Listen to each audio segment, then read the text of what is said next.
Pre-reading. Meet Sonia. Sonia Sotomayor is the first Hispanic and Latina justice to ever serve on the United States Supreme Court. She is also one of only 4 women to ever do so. Think and talk. I'm going to give you 30 seconds to turn and talk with a buddy to answer the following questions. Would you ever want to become a lawyer or a judge? Why or why not? Go.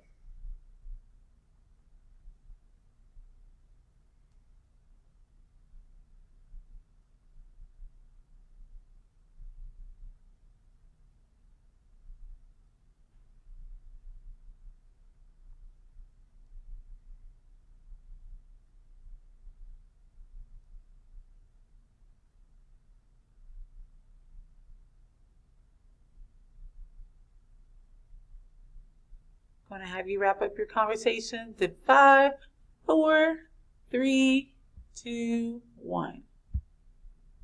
Set a purpose. Sonia works hard all throughout her life. Listen to find out how she became who she is today. So on the next slide, we are going to read Sonia Sotomayor.